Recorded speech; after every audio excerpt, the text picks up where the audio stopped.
señalaron. Dijeron igualdad, pero esta vez me separaron.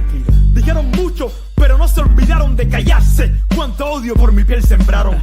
Dijeron historia y la tergiversaron. Dijeron guerra, muerte, odio y nos culparon. Siempre. Enfermedades, epidemias nos contagiaron. Exterminación de mi fauna complace a tus mercados. Dijeron riqueza y todos se lo robaron. Oro, platino, diamante, a la fuerza se lo llevaron.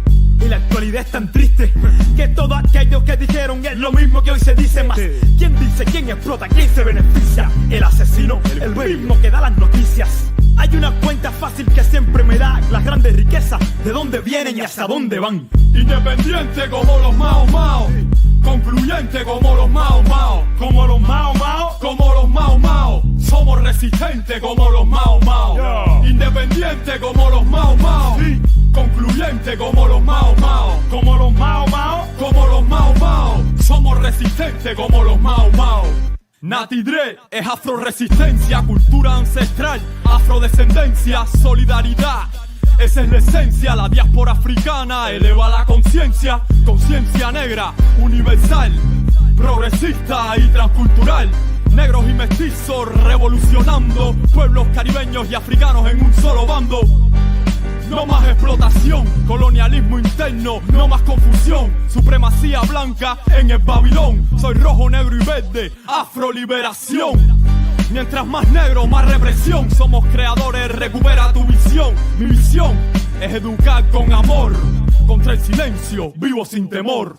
Independiente como los Mao Mao, concluyente como los Mao Mao, como los Mao Mao, como los Mao Mao. Somos resistentes como los Mao Mao, independiente como los Mao Mao, concluyente como los Mao Mao, como los Mao Mao, como los Mao Mao. Somos resistentes como los Mao Mao. Rise up. What it do, Akimba? Hey, it's doing. New year. Hey, revolution still on my mind. Hey, what's up with this light though? Hold on. Too bright. I should have got this together beforehand. Hey, what's happening? It's early in the morning, you know. Hey, I'm trying to get it together, but I'm here. Peace, hoodoo to the uprisers. Yes, we here. Y'all up early with us. Hope everyone's day is going to be a great day today. You know, despite all the stuff that's always happening, despite, you know, whether you may be in, you know, tuning in from a place that's super cold or a place that's nice and warm. Super cold. I'm in that super cold place. Yeah. Snow on the ground.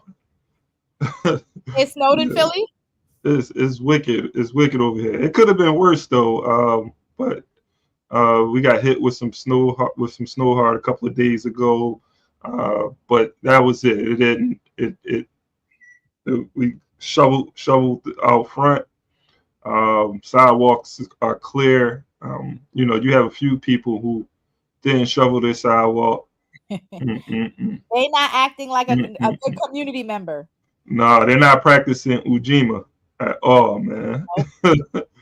But yeah, but it's pretty good. But it's still cold though, below 30. Oh, below 30. Well, we had snow the other day, and it was below 30. It was like, you know, but it was like slightly below 30. It was like, you know, 29 or 28 or something like that. But I was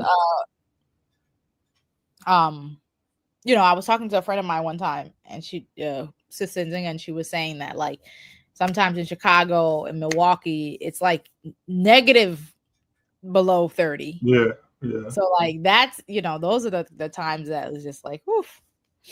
But you know, sister, I knew from Minnesota, she was telling me that, you know, people die in the wintertime because like they're free, like the boogers and stuff will freeze, and it knows like they out. If it's too cold outside, you outside, you won't be able to breathe. You know, like it's so dangerous that you can't. It's best for you to just stay inside, because if you go outside, that could happen.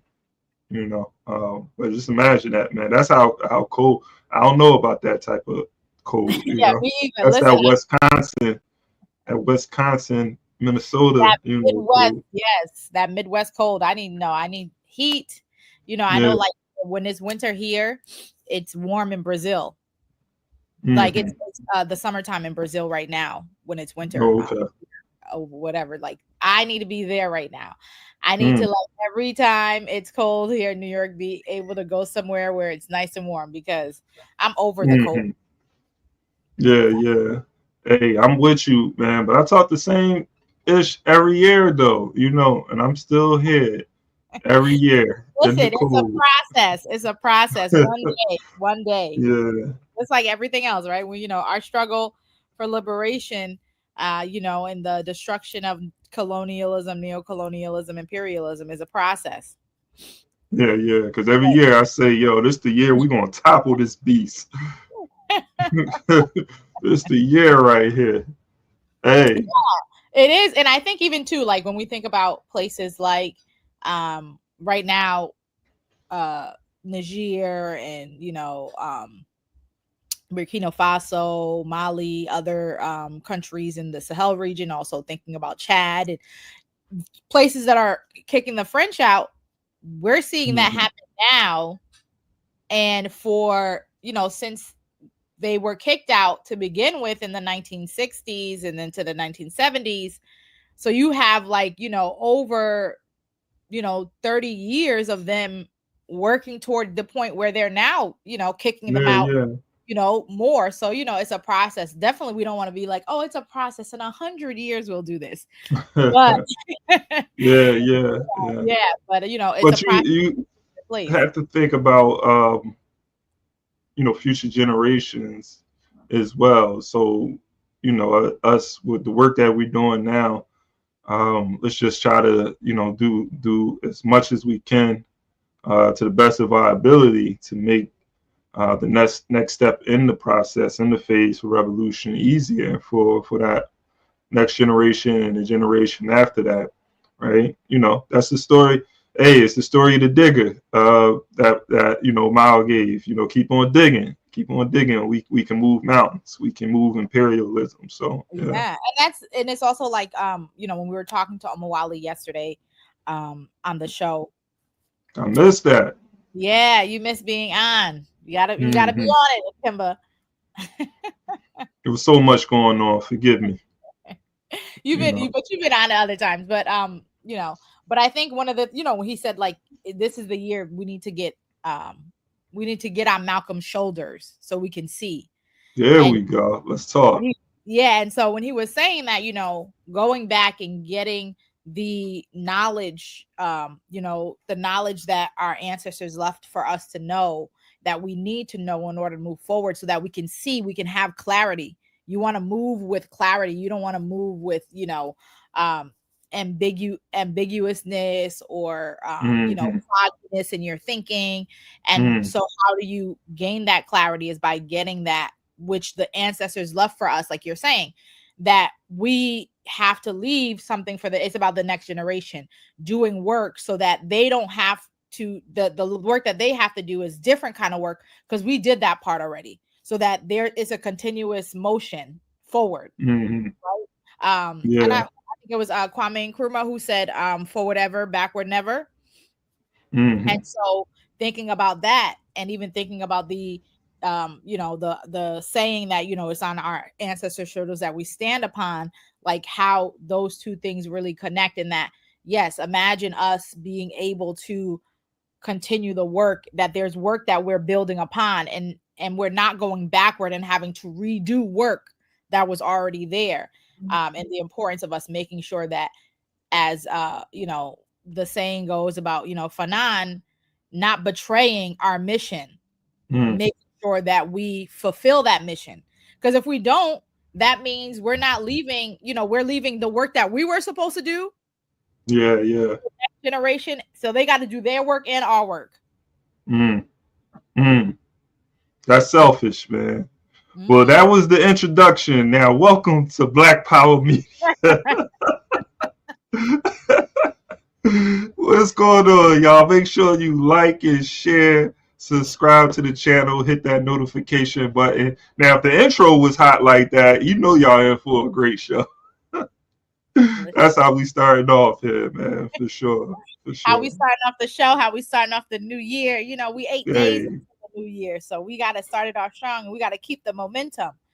We got to keep building. Absolutely, man. You know, what's been going on though? You know, what's in this? I had a thought. Right? And I'm trying to recapture that thought. Like I swear, it was deep, it was profound too. It was, man. But maybe it'll come back to me. Yeah, I was gonna say. So why don't we jump into a Black Power break? And while we doing the Black Power break, hopefully it'll jump. You know, it'll help to jog your memory. Maybe it'll come back to you. I hope so. We'll see. All right, let's see. The power of the federal government lies in these committees, and any time a black man or any kind of legislation is proposed to benefit the black man or give the black man his just due, we find that it's locked up in these committees right here. And when they let something through the committee, usually it is so chopped up and fixed up that by the time it becomes law, it's a law that can't be enforced. Well, another example is the Supreme Court desegregation decision that was handed down in 1954. This is a law. And this law, they have not been able to implement this law in New York City or in Boston or in Cleveland or Chicago or the northern cities. And my contention is that any time you have a country, supposedly a democracy, supposedly the land of the free and the home of the brave, and it can't enforce laws, even in the northernmost cosmopolitan and progressive part of it, that will benefit a black man, if those laws can't be enforced or that law can't be enforced, how much heart do you think we will get when they pass some civil rights legislation which only involves more laws? If they can't enforce this law, they'll never enforce those laws. So my contention is that we are faced with a racialistic society, a society in which they are deceitful, deceptive, and the only way we can bring about a change is to talk the kind of language, speak the language that they understand. The racialist never understands a peaceful language. The racialist never understands the nonviolent language. The racialist, he's spoken his language to us for 400 years. We have been the victim of his brutality. We are the ones who face his dogs that tear the flesh from our limbs, only because we want to enforce the Supreme Court decision. We are the ones who have our skulls crushed, not by the Ku Klux Klan, but by policemen, only because we want to enforce what they call the Supreme Court decision. We are the ones upon whom water hoses are turned with pressure so hard that it rips the clothes from our back. Not men, but the clothes from the backs of women and children. You've seen it yourself. Only because we want to enforce what they call the law. Well, anytime you live in a society supposedly based upon law, and it doesn't enforce its own law because the color of a man's skin happens to be wrong, then I say those people are justified to resort to any means necessary to bring about justice where the government can't give them justice.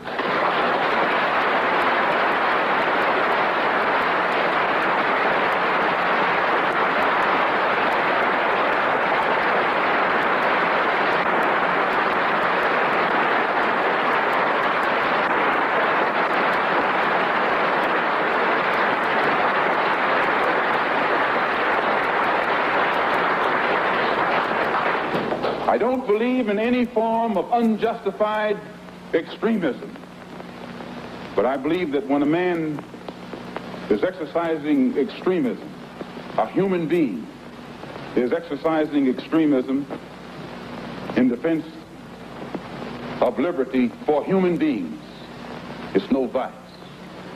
And when one is moderate in the pursuit of justice for human beings, I say he's a sinner. And I might add in my conclusion, in fact, America is one of the best examples when you read its history about extremism. Old Patrick Henry said liberty or death. That's extreme.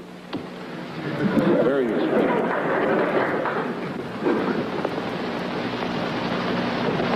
I read once, passingly, about a man named Shakespeare. I only read about him passingly, but I remember one thing he wrote that kind of moved me.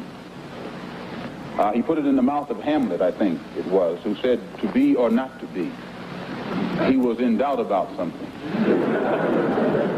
Whether it was nobler in the mind of man to suffer the slings and arrows of outrageous fortune, moderation, or to take up arms against the sea of troubles and by opposing, end them. And I go for that. If you take up arms, you'll end it.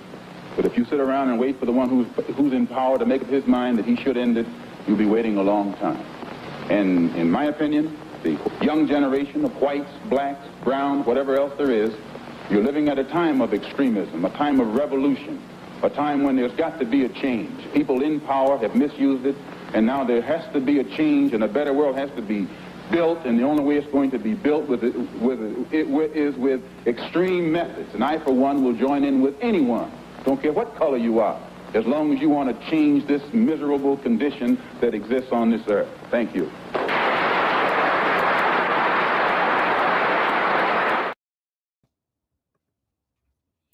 Yeah, man. From that clip, one of the what he said at the end, that quote that he says about at the end, in terms of, we're living in a time of revolution, and people in power have abused it, and so on and so forth. I almost remember that verbatim, because there's actually the last album that Yasin Bey, known as, also formerly known as Mos Def, came out with. He had that clip in the beginning of one of his songs on that album. Oh, okay. Yeah, and I really like that album, so I would play that one song. Yeah. And I just remember that quote from listening to that song so much. Man, yeah. I mean, again, X is the answer. And we are living in a time, we have been living in a time of revolution, but, it seems there's always there's been these ebbs and flows, that takes place. And it's neo-colonialism, man, that has really been making it so difficult for us to take that next step and really toppling the system, man. Being able to dismantle colonial capitalism. I feel like there are people that look like me and you who are in positions of power, who are really in a strategic position. They could really help, end this relationship, man, a lot quicker if they change their politics, if they get on the right side of history. But they help sustain the system, man. And, not just in America, but around the world. It's African people who are sustaining, this international economy. They're helping to sustain the system, to sustain themselves, right? Yeah. I mean, it's a major problem. We deal with that here in the States. I think it's prevalent all throughout Africa. I mean, even the story we'll get to in a minute, we'll see that these are African leaders who are committing atrocities against other African people. I mean, here in Philadelphia, we have Black leadership, a Black mayor, but no solutions, man, for the people. No real solutions. The only solutions they have is building more prisons, hiring more police officers, right? Fighting crime, not what is leading to crime, how the structure of the political economy is causing African people to do whatever to survive by any means necessary, right? They're being miseducated, undereducated, underpaid, and we find ourselves in a cycle just trying to keep a roof over our head, keep food in our belly, right? But then they're constantly telling you you're not enough, that you need more, and so it almost it drives you crazy, because it's never enough. You can never make enough in this system, especially when they keep on taking more. For the more you think you're making, the more they take from you. I remember every time when I was younger, that hey, I get an extra 50 cents, $1, pay raise. I used to get excited, man. and you find out like, you know, that's nothing. You know, you go Right. from $7 to $8. You're like, wow, oh Man, you get 50 cent raise, you get a 50 dollar cent raise. You don't even see that. They used to, you know, back in the day, they used to be like, oh yeah, you're getting a raise 75 cents in 3 months. You gonna work hard. You done work your butt off, man. Show them how good of a worker you are. And 3 months later, they like, you know, here you go, 50 cent. And then when they turn you into a manner, when they like, okay, you know, he with us, okay, we're gonna give you an extra dollar. You a good Negro. Man, you never see that. Man. You never see I didn't even realize what was going on. You see how it is when you. I think it's also right the way in which people, when we're talking about miseducation, we also know that there's a particular way in which the financial institution within the United States is run in a very deceptive way, so that you don't really understand, you know, really when you're really being cheated, you're made to just think that, like we're talking about, you know, people will throw words like, oh yeah, you're gonna get a $5,000 raise. $5,000 is nothing, you know, when you think about, especially when you're getting taxed more. That's what I'm saying, right? And how that $5,000 breaks down per paycheck, like a lot. And even like, you know, what is a lot of money and what's really not a lot of money, especially considering how much things cost and depending on where you are, right? And so that's, you know, I think that when we're talking about even like the layers of deception, like one of the things that Malcolm was talking about, like these layers of deception that exist within the United States, the games that are always played with you to make you think things are one way, but actually they're not. But and if you just take a look at, you know, take a second, but we know they keep us so busy that, you know, we got to run to this thing and that thing, and you know, like you said, you know, it's never enough, so that you're so in a space where your mental is in not the best place, especially when we think about like people, the rise of mental health. Like if so many people are having mental health issues, they're definitely not paying attention to actually what's in front of them in terms of the way in which the government itself, you know, the system itself plays these games right in front of your face. So I think that like when he was even talking about you know, saying like, yeah, the people in power have abused it, like you were saying with, you know, those in Africa. People in power, these are the people who have been put in power, and they've been put in power on purpose. They've been selected to be in power. Those who are, you know, running these countries, like the heads of, you know, those neo-colonial heads of state, they were selected by those who are currently in power, you know, those neo-colonial powers, to say like, yes, we want you. And those who were not selected, those who would actually not abuse their power, they were made to you know, be pushed aside, assassinated, or, you know, have their reputation tarnished with false lies and propaganda. And so how do you then react, like he was talking about, right? When you are in a particular system where the people who are in power have been selected because they know these are people who are mercenaries, that as long as you give them some money, they're going to do whatever you want them to do. As long as they can own interests, then they're going to do what they want to do. And so they're going to go in there and they're going to abuse power so that they can, because they're all about themselves. And so when you find yourself in those situations and all you're trying to do is live a life that is decent, that is, you know, that is acceptable, a life that is acceptable for a human being to live. That is being pushed back against because it doesn't meet that whoever's in power's particular interest. You know, I mean, because it's not in their interest. It actually, you know, hurts their pockets. You know, these billionaires, God, you know, forgive that they may become multi-millionaires, you know, instead of just like having all of these billions, right?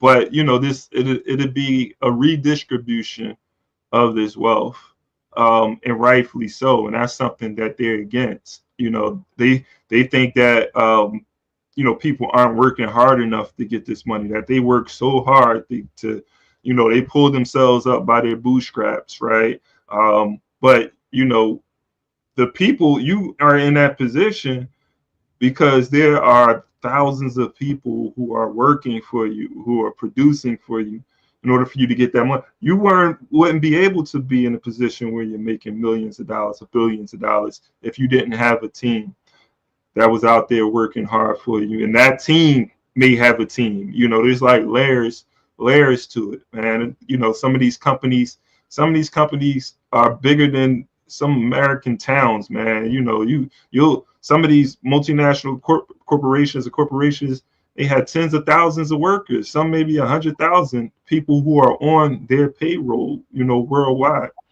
You know what I'm saying? Like they wouldn't even. Oh, I'm looking like, what was that? But you know, like even speaking of, you made a point of certain leaders who don't toe the line. And Patrice Lumumba, I just want to uplift Patrice Lumumba because next week is going to be the anniversary of his assassination, January the 17th.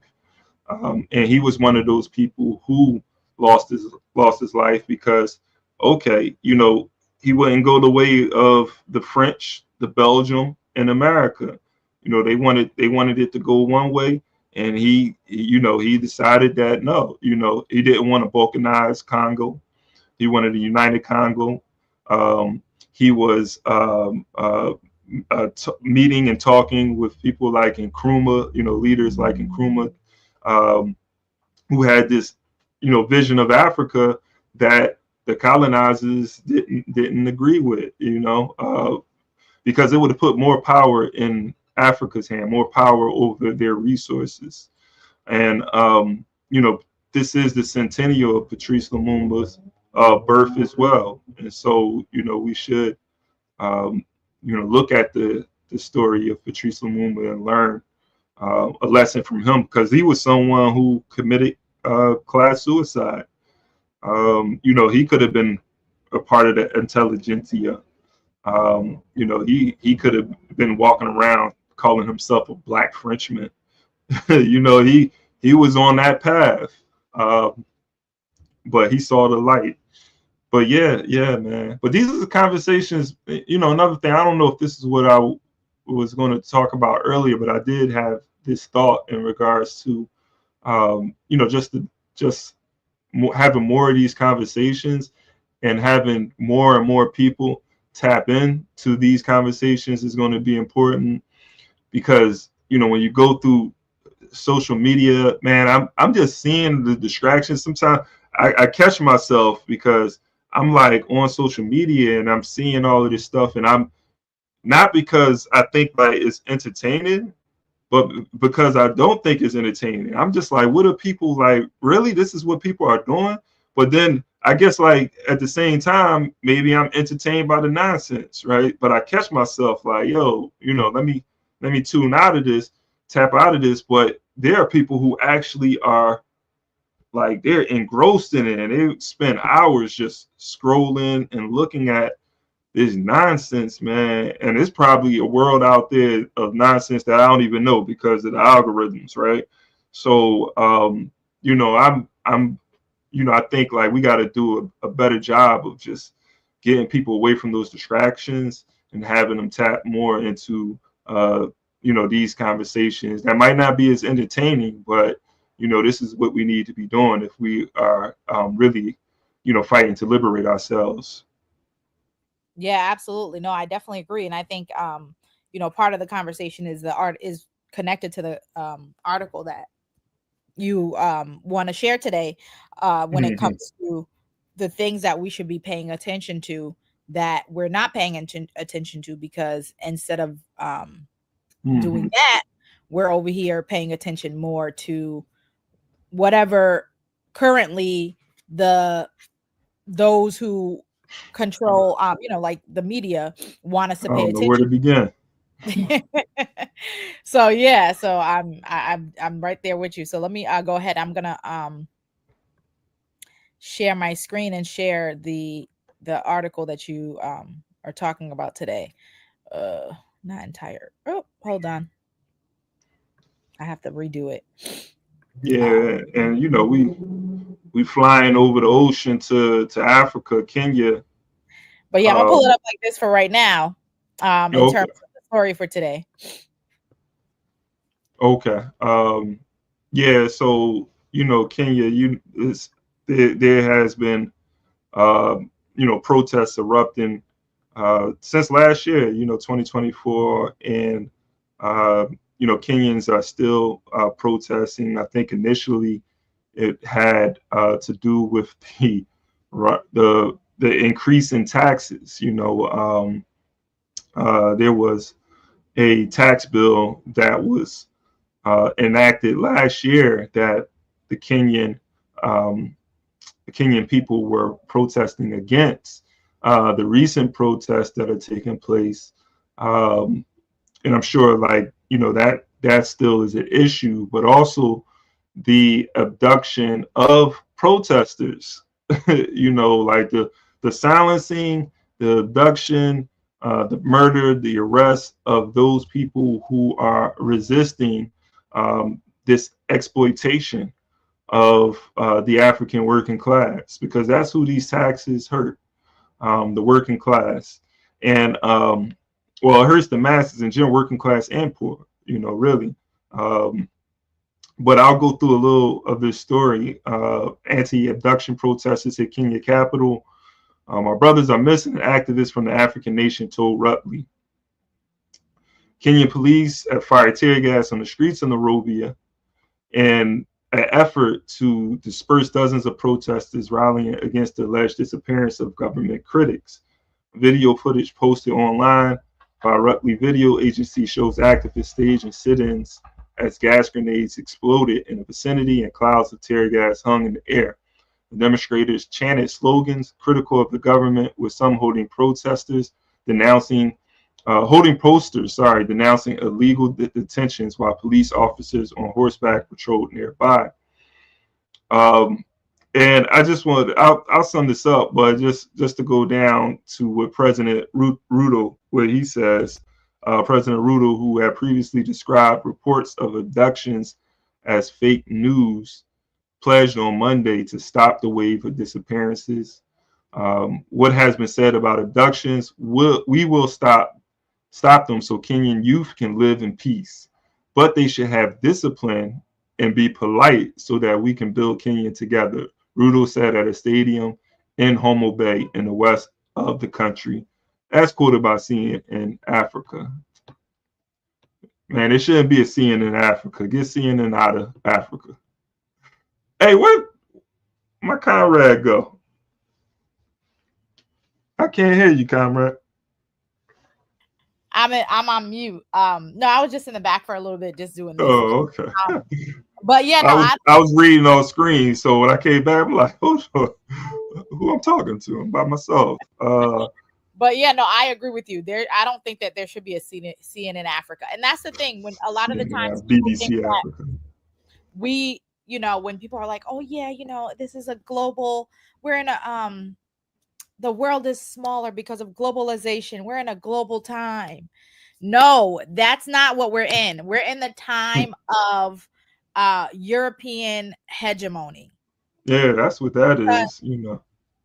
Why do we need a CNN Africa? That's a European thing. And when I say, we know CNN is American, but America is a offshoot of Europe. And so they bring their ways over there. That's all it is the spread of European hegemony. That's all it is. This is not we're not a global time. Yeah. Oh yeah, we're more connected now than ever. But whose culture is running rampant and being dispersed amongst everywhere and being forced to be the standard that everyone adopts and drops their own? Yeah. And we don't need colonizers like telling our stories anyway, especially not in this environment. I don't want to hear nothing from these, these liberals and these people who just like, free flow information and speech and, objectivity and so forth. Like, no, that's not happening. We're at war. So, everybody's coming with their bias. CNN still represents the empire wherever they go in the world. They're not going to see anything or do anything that's going to hurt the interests of the United States empire. So why would we want them in any of our spaces, telling our stories and telling what's happening? No, if they want to know what's happening, they can get it from national corporation. Like, and that's the other thing too, like understanding what multinational corporations are. Oh yeah, purposes and the history of multinational corporations. So that when you see these things, you don't think like, oh yeah, that's great, CNN is in Africa. No, that is a multinational corporation spreading European hegemony and domination. Yeah. And like, and to this story too, like going back to it and making this connection to what Malcolm was speaking about as well. For one, you can see, Rudo's telling the resistors, telling the oppressed how they should protest, telling them how they should resist. And Malcolm, not necessarily in the clip that we was watching, but in his last speech, he said, don't struggle within the ground rules of the one that you're struggling against. Like, that is insanity. That is insane, right? Because this is what we have. Imagine that. Listening to the racists tell us, how we should fight against racism. Listening to the colonialists, the colonizer telling us how we should resist against colonization, or the neo-colonialists, how we should resist against neo-colonialism, because this is what's happening. We are experiencing this oppression, this exploitation. You from your high seat and your position of power, you don't understand what we are going through day in and day out. Trying to survive in this climate, dealing with police brutalities, dealing with disappearances. It's not your, people of your class and your position that are disappearing, that are out there protesting and fighting for rights, and having their relative being killed, having family and friends killed. So, this is, it's quite interesting, Rudo talking about, be polite. Yeah. Would he be polite if he was in the same position? Exactly. If his family was missing, if his friends were being abducted and you didn't know where, if his loved ones, absolutely not. And even the way in which where it talks about the protesters being tear gassed. You see the way in which the same tactics to silence those over here, that militaristic use of weapons against those who are being targeted and abused and oppressed, are the same ones are being done over there. You're using the same tactics that those who are oppressing your other Africans and other places in other European colonial territories are using. And so we see this widespread use of the same tactics, and it just makes you think about, the way in which ideas of militarism and how do you actually deal with with the people are spread and are over and over again in the same ways. Also, like you were saying before, this idea that what they need to do is be polite, and because that and this key when he says so we can build Kenya together is together. If you're going to build it together, wouldn't you be thinking about the people and how you're handling this whole situation and how you're dealing with the protesters? Wouldn't you want to actually hear what they're trying to say and really address what the issue is, address these disappearances in a way that is actually shows togetherness. Tear gassing does not show togetherness after this has been going on for an extended period of time. Mm-hmm. No, not at all, man.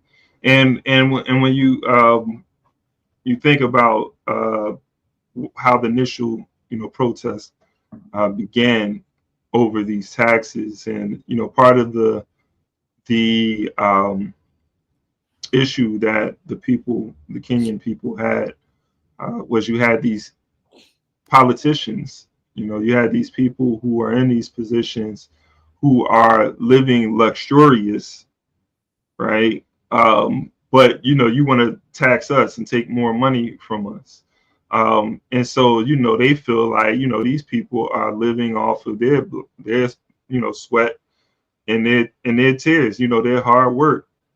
And so that's what the initial protest was about. And of course, like the impoverished conditions, man, they're paying more money, but the conditions of the people aren't getting any better. Y'all taking more money from us.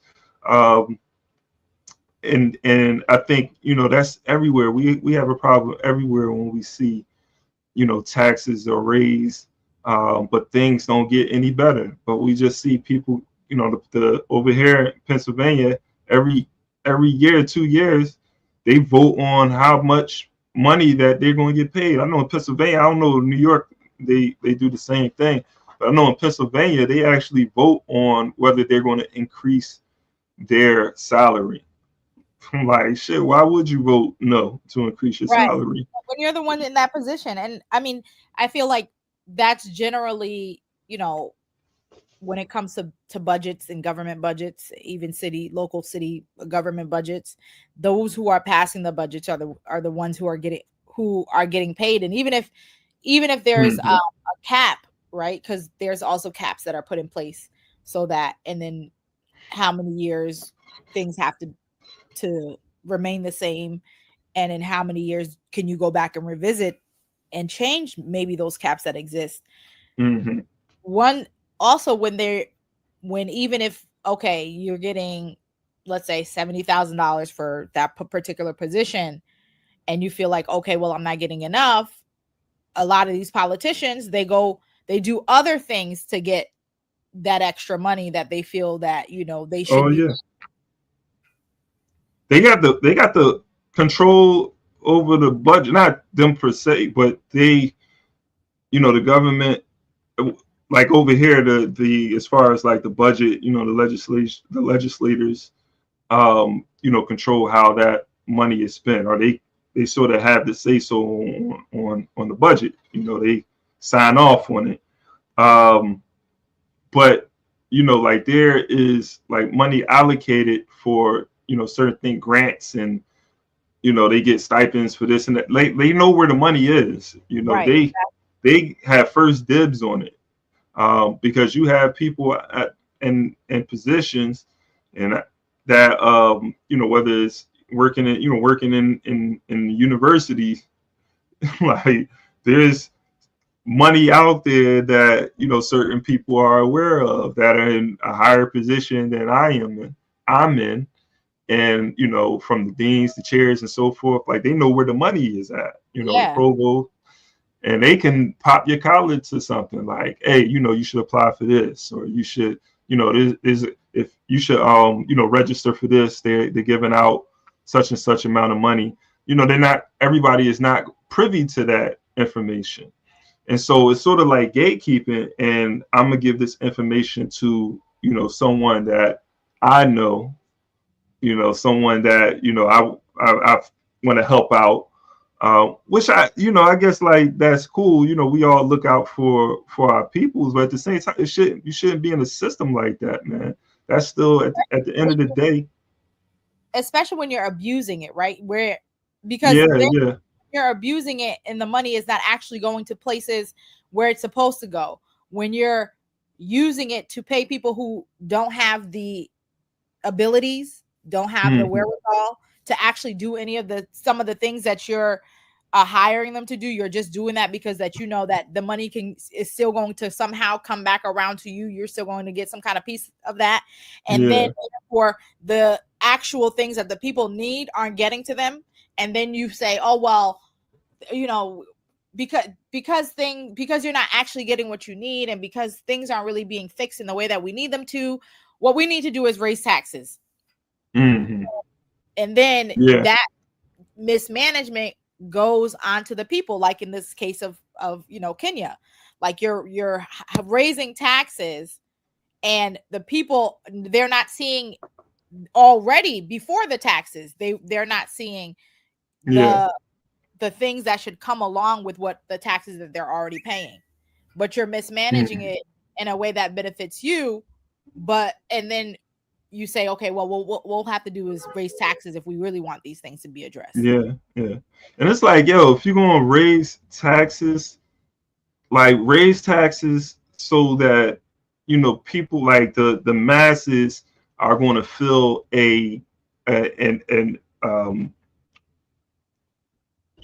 tremendous change. Like things are changing drastically as a result of this tax raise. Where, you know, and for instance, man, I'm looking at in the MTA in New York, and you know, there's been a lot of issues around MTA with fare people, you know, beating their fare, not paying their fare.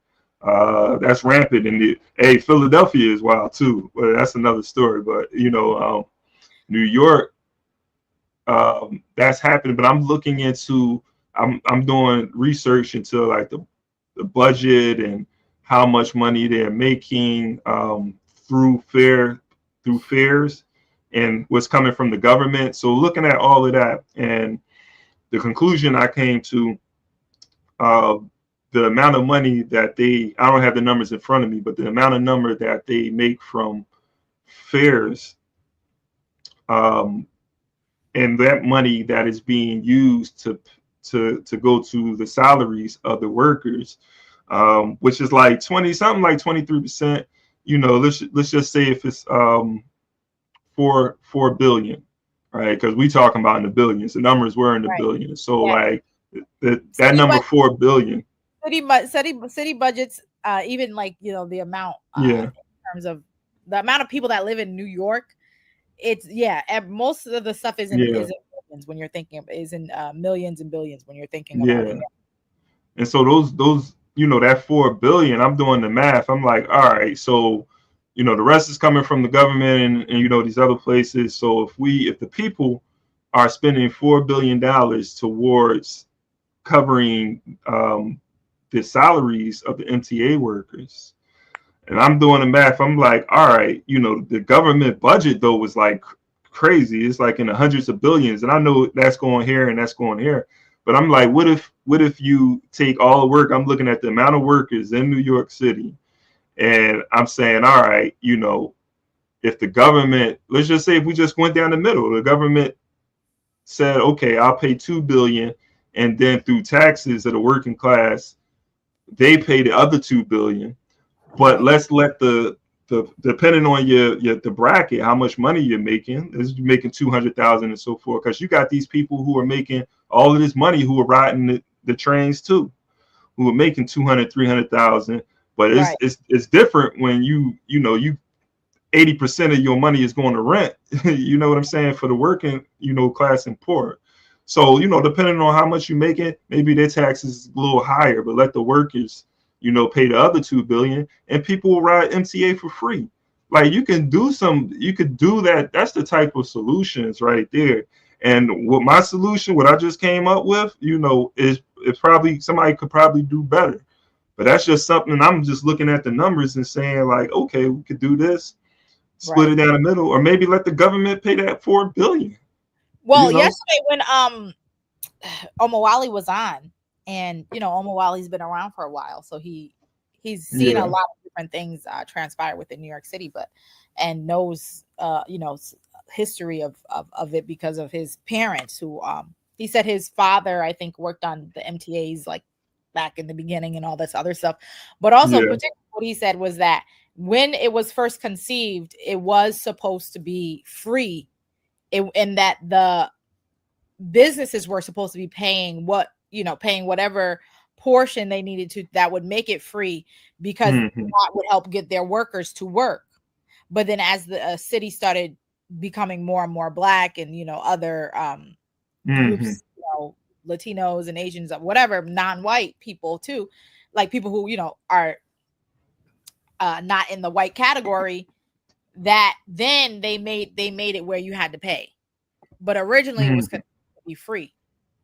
Yeah. I mean, and that's the thing that these enslavers, these colonizers figured out. They said, hey, you know, this is better than, for them, that is, this is better than even chattel slavery, because you're making the enslaved pay for everything. You know, they're doing the work and they paying for their own shelter. You know, they're paying for their own clothes. They're paying for their own food. They're paying for their, you know, their, what else do people need? You know, health, medical bills. They paying for their own medical bills. Like, we don't have to do nothing but just exploit their work, right? Whereas though in slavery, which is also bad, right? It's another system that does not benefit workers, laborers at all. But they're paying for everything, you know. So, you know, the only thing that we can, you know, I guess, like, say that we have is more of a choice than we did under chattel slavery. I said more of a choice because even that is limited. we confined to these borders, man. You know what I'm saying? As long as you are an American citizen, you got to go by these American laws. So, you know, we still trapped. You know, we're still enslaved in a sense, man. This is what we got to be fighting against, man. Liberate ourselves and come up with our own rules. I mean, and the thing is, it's like, you know, it shouldn't be this kind of trickery game, right? Where you're being a wool is being pulled over your eyes, and they're doing these sleight of hand tricks to try and hide their corruption. Yeah, it shouldn't be that. The way that the world has been set up is upside down. Life is not meant for you to have to deal with all this trickery and people trying to be malicious and hide it at the same time. And it's a reflection of the mindset, that European colonial mindset, that Euro-Christian mindset that exists, that was spread across the world during during the initial phases of colonialism and continued afterward. Because when you think about the deceit that came along with colonialism and imperialism, right? When you think about setting up different ways of looking at the land, you come to a people's place and they see things one way, and so you come and you pretend that, okay, you're going to also, because you're in their land, particularly if we think about the United States as one example, your indigenous people here see the land as not something that can be owned, but you can share it. You could stay right here. We'll show you how to do this. And so you're pretending like, okay, yeah, I'm going to actually abide by those rules. I'm going to share the land with you, quote unquote. But you know, the whole time that's not it. You're making moves. You're setting things up back so that you can take it all over. You go into someone else's into Africa, you go with your Bible and pretending that you're this religious, moral people, but really you're coming there to take the land, genocide the people, give them this false religion, and take away theirs, right, in the process. And so this deceit that comes along with, so we know that the violence that goes along with imperialism, but we also know that there's a lot of deceit that goes along with it as well. That's why people say terms in whether our audience is familiar with these terms or not, depending on the age, forked tongue, meaning that you speaking out of two sides there. That is what it's built on. And so what we're seeing is a reflection of that, this idea that life and the way that the world should be based on deceit. And so even when Malcolm talks about in others, when he I don't remember the name of the speech, maybe you do, when he talks about the wolf in sheep's clothing and liberals, and how liberals, right, they're the same wolf, but they just pretending that they're a sheep, that they're not it. And so it's just this continuation of the deception of the deception that needs to exist in order for the society to continue, because that's what it's built on. It's built on deception and lies and trickery and pretending. I mean, that's, Dr. Wilson, talks about it in his book, The Falsification of African Consciousness, right? But this deception, like, we've been deceived, and now, we're deceiving ourselves, man. That's what happens. They no longer have to deceive us, unless we begin to resist. We come into this consciousness and understand, and the deception becomes clear. But now, this sort of, these false ideas have been planted into our heads. And, he said himself, like, we are out of our minds.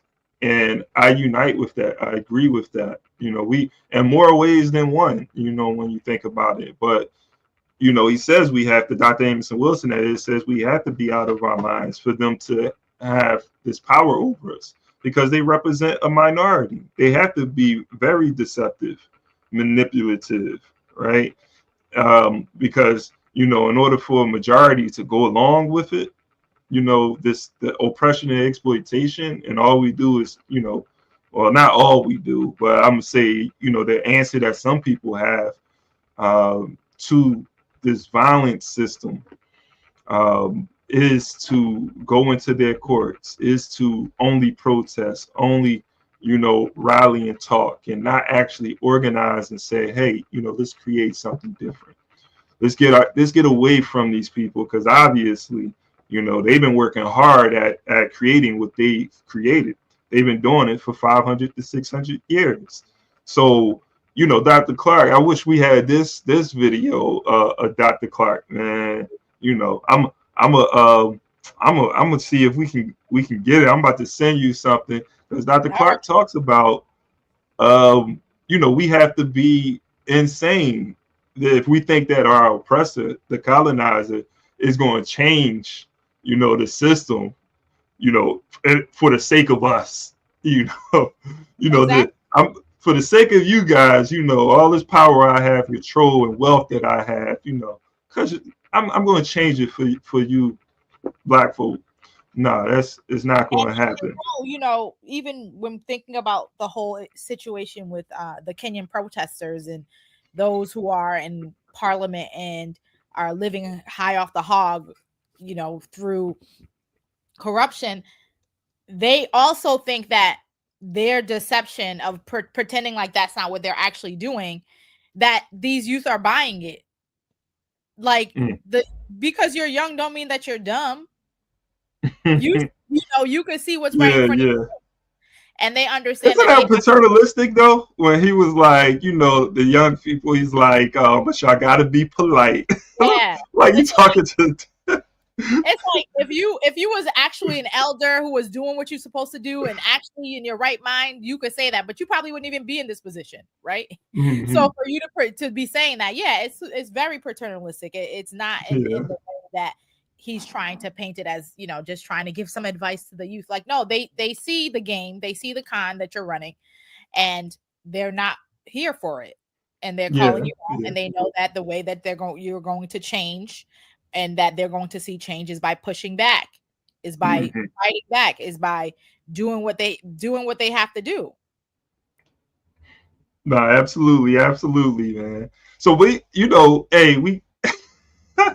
I was just about to go ahead, because maybe he's gonna come right back. Yeah. We do have a guest. That's going to be joining us. May have some technical difficulties. it's going to be a We Charge Colonialism reunion, you know, when we get them back. But yeah, but I'm going to share that clip because I think, you know, it would be fitting.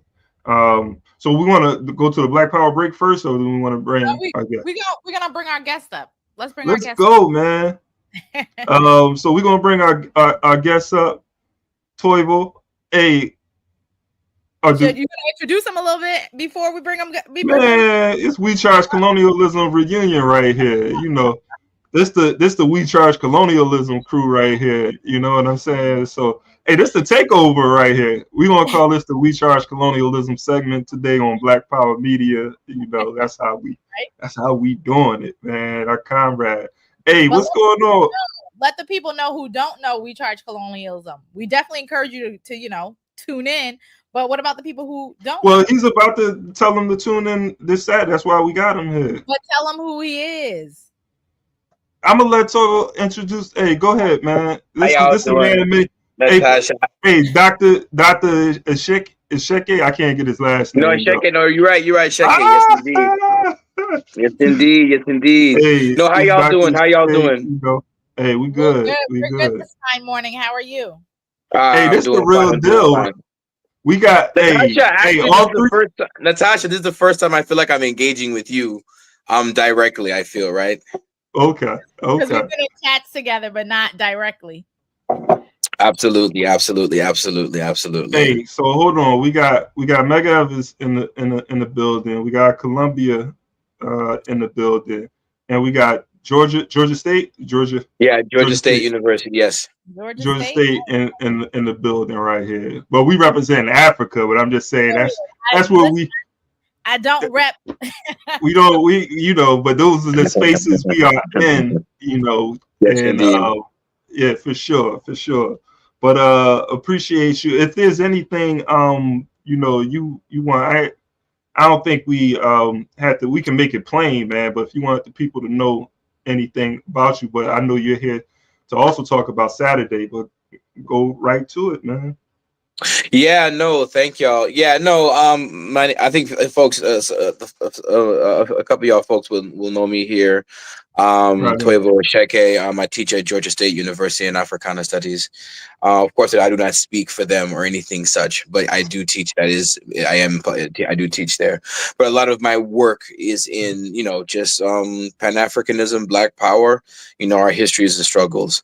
So one of the things also that we try to do too is sort of just given some of the privileges I've had to have this internationalist background, just sort of to figure out ways to sort of, you know, link people on the continent with, you know, people here and just have some direct conversations about some of the things happening in people's political contexts, right? So 2024, as we know for everybody, it was a year of elections. Everywhere, man. Like literally Namibia, South Africa, Botswana, I believe even Mozambique. I mean, I think Ghana had elections just now. I mean, like it was the United States. Is anyone happy though? I mean, Lord, France, the UK. I mean, like it was actually a year of a lot of things, right? And so in some sense, controversial elections too. A year of controversial. Absolutely. And I think that, you know, it's just that, you know, people are looking up in different ways and they sort of do mean a lot of things, you know, depending on, you know, on how you're looking at it. And so in short, I wanted to focus on Namibia and South Africa, given those are the two countries on the continent that I'm most familiar with. I'm from Namibia on my father's side. And that would be like, I would consider that home. And so I'm bringing on some people who are living at home and doing political work back home to give their own impressions and perspectives about the recent elections in Namibia. And then I got some comrades I'm trying to bring on from Azania, South Africa. The way I'm trying to, you know, name Southern Africa, sort of Azania, Namibia, Azania, South Africa, because certain people won't know what that means, Azania, and it's still a contested term. It's like the Republic of New Africa. Y'all would know what that is, but you know, people don't run around saying I'm Republic. I mean, there are some people who do say that, but you know, the masses are not there yet. You know what I'm saying? And so Azania would have a similar reverberation in Southern Africa, right? But anyway, so I would say just for now, I do consider it Azania. But just for right here, you know, mainstream we say conversation, occupied as Zambia, you know, absolutely, for absolutely, sure. Zany, absolutely. Namibia and South Africa. So I have some comrades who'll come on and talk about South Africa too. So what we're planning to do is Saturday, I believe, 9 a.m. to 11 a.m. The program will be. The reason why it's that Eastern time, U.S. Eastern time. The reason why we're doing that is because it's going to be more convenient for our comrades who are on CAT time. So we're gonna go 9 a.m. to 10 a.m. will sort of be South Africa. Engage with that first, since that election did come first, and then we'll engage with Namibia in the second hour. And within those, of course, we will have conversations that talk on the AES, our Sahelian states. Botswana did have election. Mozambique right now, there are things that are happening, and I might see if I can call on some people who I know from Mozambique who might want to speak on some things happening, just to give people a broad sense of what to look for. We're not necessarily giving you prescriptions of what's the party line, but I do want to lay out sort of what is happening so people can make their own decisions. Some of us do have a position, and so we will express that, which is our right, but we do just want to lay out information for people, from people who are as close to the grassroots as we can get, given some limited times and all of our different capacities. So so that's sort of what we'll be doing, and then we'll see where the conversation goes. So hopefully people tune in, you can type in some of your questions, and some of our people can maybe see if we can answer. So like the idea will be the first 10-15 minutes is just to give people just concrete numbers. Who got this many votes? How many seats? What does that mean? What are the implications? Just very simple, basic numbers, even though we acknowledge that many opposition parties are contesting some of these numbers, and we know this will always be the case. But just broadly agreed upon numbers and what they do mean. And I think it does mean a lot. There has been significant change in Southern Africa, particularly now. What you're seeing in the last 10-15 years is a shift in the radical movements, that radical African liberation movements that came to power against white settler colonialism. We must remember there were differences amongst the African liberation movements in the 1960s of who was coming to power first, given some of the conditions of their struggles. Right. And so what we're seeing now is, MPLA in Angola, ANC in South Africa, Frelimo in Mozambique, and SWAPO in Namibia. Even in Botswana, you finally have had a shift in the major party that has been there dominant for decades. Right. And you see the ANC got under 50%. SWAPO barely got above 50%. And even MPLA, you need to argue, and some people say convincingly, that they won the last election, given how close it was. And so we could go into, we won't focus too much on Angola and those other parts, because I don't have the expertise necessary to give a really good, accurate account. We can give some broad thoughts, but we want to invite you to have that conversation with some of our comrades and just kind of get a sense of what's happening there. And the idea is for you to go off and to make your own assessments, but you get some messages from the front line, or messages from the grassroots, as others used to call some of these things. Yeah, and I think one of the things, I ain't go before you say something. He got me excited. I'm going to be I know, right? on the panel with him. I'm sitting there like I can't wait to Saturday. But go ahead. I'm sorry. Go ahead. No, I mean, with all of that he's saying, it's also reminding me, because so with the new show, make sure y'all check it out every fourth Monday of the month here on Black Power Media that we're doing with Gerald Horn. One of the things that he said in the premiere show that we were having was, and I honestly, maybe he might have said it on air, or maybe we were doing it before the show or after the show, but that us as African people here within the United States, we need to be able to have places where we're having real analysis of what is going on the continent with their election, with what's going on, and we don't see that, right? And so I think this is what is being provided in terms of that. It's opening that space that has been closed for a while because of the fact that they've maligned Pan-Africanism and Black internationalism in that kind of way. And so can you just speak a little bit to the people about why does it matter that we know what's happening with these elections in Africa, right? Why does being tuned into the specifics into what's happening on the ground matter to those of us who are in the diaspora? Yeah, dope. So I'll answer this in two parts, right? In two parts. The first part is to say that, well, the overall point is to say that, as we all know, the global African population, we're not a monolith, right? Even us here in the United States, there are certain conversations that say certain class, social, cultural groups, political orientation groups in the US and, you know, in the continent want to have with each other, the Caribbean, Latin America, etc. And there's particular kinds of conversations that one can have on the grassroots that might not necessarily echo or translate in certain popular leftist circles or progressive circles in the same way sometimes. And so I do think sometimes how we choose to connect and who we want to talk to and being clear about that is important for the kind of messaging that we want to have, right? So for example, I'm thinking about, just to give an example, I'm thinking about, I do work here in Atlanta, Georgia, with the Housing Justice League. And I did a lot of work in New York City with groups like Take Back the Bronx, doing some tenants organizing in the Bronx. I used to be with them, man. Yeah, I was doing some work there. Again, I'm not from New York City. I haven't lived there, but I was working at Purchase at the time. Like, no, let me mobilize with the people during COVID, you know, doing mutual aid, you know, those wild times, et cetera, et cetera. And so one of the things I tried to do was to connect tenants in Atlanta with New York City, the Bronx, but then also with some of the hoods in Namibia.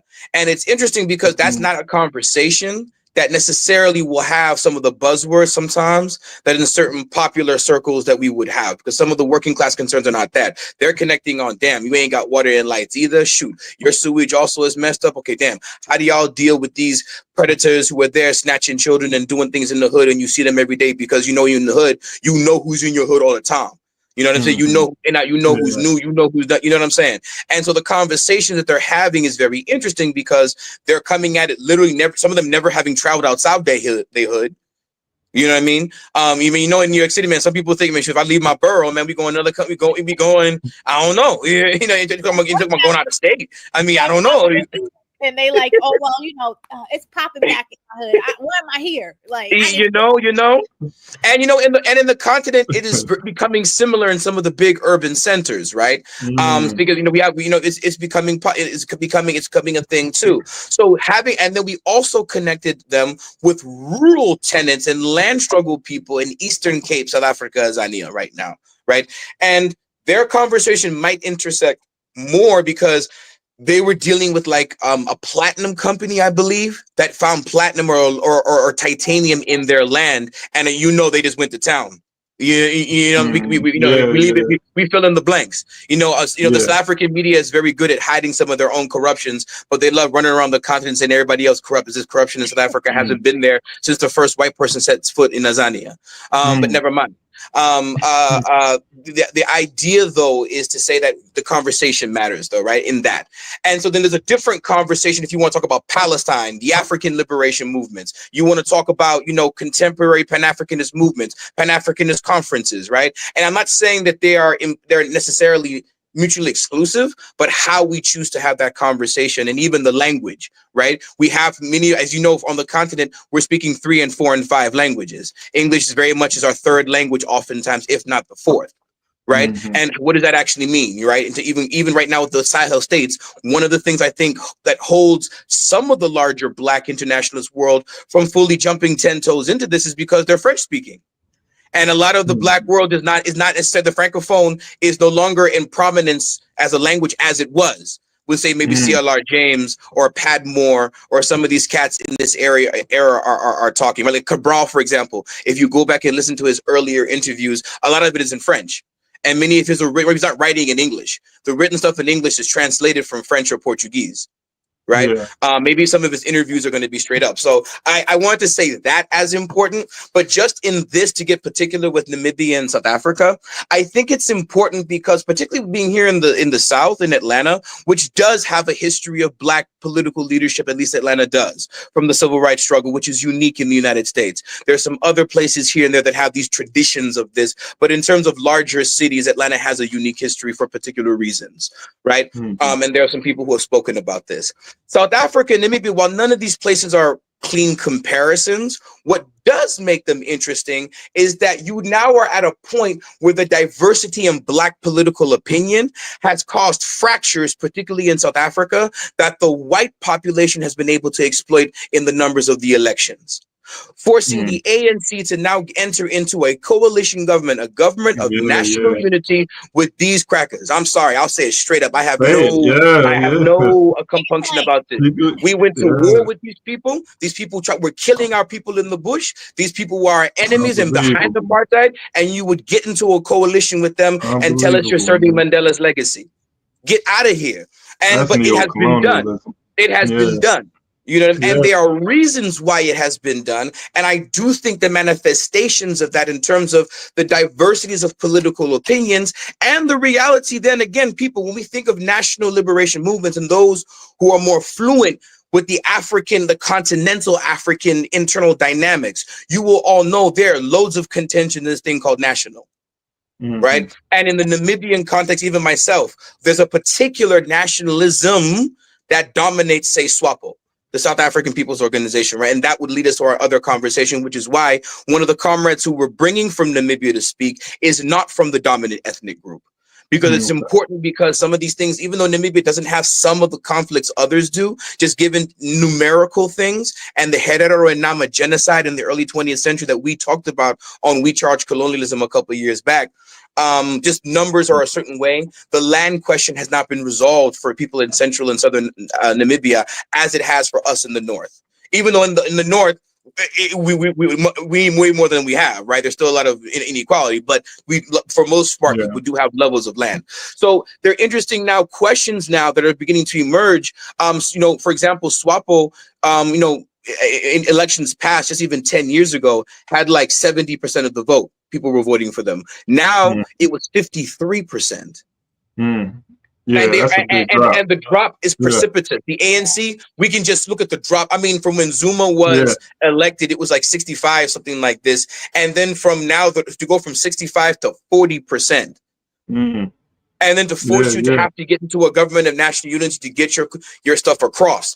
In some ways, what they're also trying to mimic, and this is where some of the bourgeois, the Western democratic bourgeois imperialist models come in. Part of what the argument is we want to be like the Americans right now. You have to have these coalitions to get certain elections, certain things through, so we can control the black majority. Right. And so there are some implications to this election and who people should be looking to for change.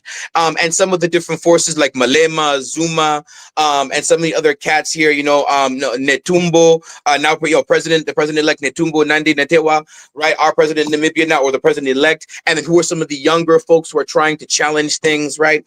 So this is what we'll be talking about on Saturday in the different segments. And we will say a little bit about Botswana. And that matters concretely for people in the US, because what do we stand right now? We have our own elections too. What happened? Why did the elections go this way? What does it mean for political organizing, right? Even within our own political spaces, who's articulating what?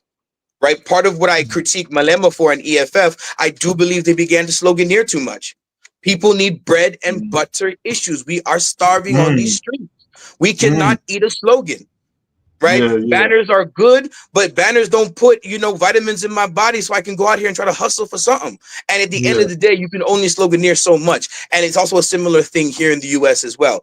You know what I'm saying? Sometimes it's okay to take a different look at what is possible. And we don't necessarily need to like meet some weird standard of what we think revolution could be. But what does it mean to actually meet our people where they're at, right? And I think it's important to really take that seriously. Yes. So in a concrete sense to your question, that's what I would hope. Some of these conversations and some of the solidarities, we can begin to think in this kind of way as we talk to regular folk who are trying to make a difference in their communities about why these fights matter to them. Yeah, absolutely. No, I think you said a lot, and there's gonna be a lot more to be said on Saturday. Right. If that don't get you, you know, excited to tap in. That, like, in terms of with the way in which we know that people look at the elections of America, like when Obama was becoming president, this election, you know, Clinton, Bush, all of them. Every time America has an election, the people are always looking to see what is happening here in the United States. And so it's important for us to understand that and think about why is it that people are looking at the United States, right? Because they're thinking about the geopolitics of it, what they're going to be able to do, what they're going to be be a little harder for them to do? What do they need to, like, you know, rev up on? Like, how do they then plan for this term that this is happening? And so I think, especially for us thinking about liberation, how do we use these things, like you're saying, to know what on the ground, what are the different ideologies and thoughts around what's happening? What are people needing? How are they, you know, going about it? Who are the people that are in position, so that we can know when we're doing work cross borders, how do we move? Who do we connect with? What's going to be easier for us? What's going to be harder for us? What can be a benefit to us right now? What cannot be a benefit to us right now in terms of the politics that are going on in these countries, and being able to connect with the people on the ground? Because in the same way that these governments, they're sharing, like we were just talking about with this, with the Kenyan police, right? We know that the Kenyan government is closely aligned with the West, and that when you're closely aligned with the West, you take up a lot of their tactics in terms of policing, the way that you know, handle protesters, all of those other things. And so in this, they're always sharing, and we need to be sharing, right? And coming up with tactics and stuff, because we are fighting that machine that they're, you know, that they're colluding with. You know, it's interesting that you bring that up. And if I may just jump in, even with Kenya, you know, talking about maybe East Africa, maybe briefly, right?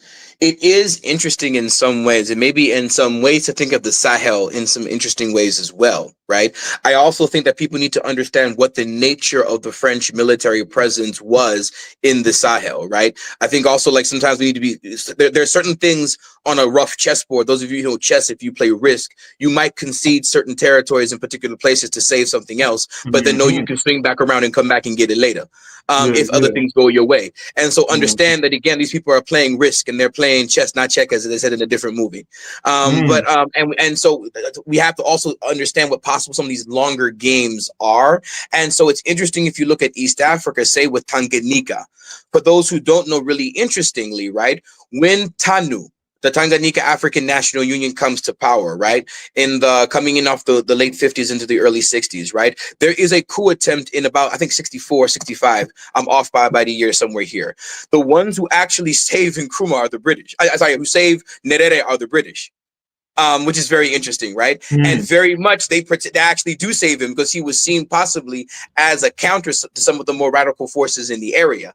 And if you think about Kenya, Tanganyika, and some of these places and their relationship to the colonial power, right? There was a transition, what we see now with Kenya and the United States, into generally it would be the British that will be having a particular influence in Kenya. Kenya has always been Britain's generally quote unquote African backyard, as compared, you know, even on some ways, even more so than South Africa in a way, given the borders, right? And so it's an interesting transition we're seeing, right? And even the French, a transition from the French to the Russians, although I don't mean to equate the imperialisms of these two with each other. It is different.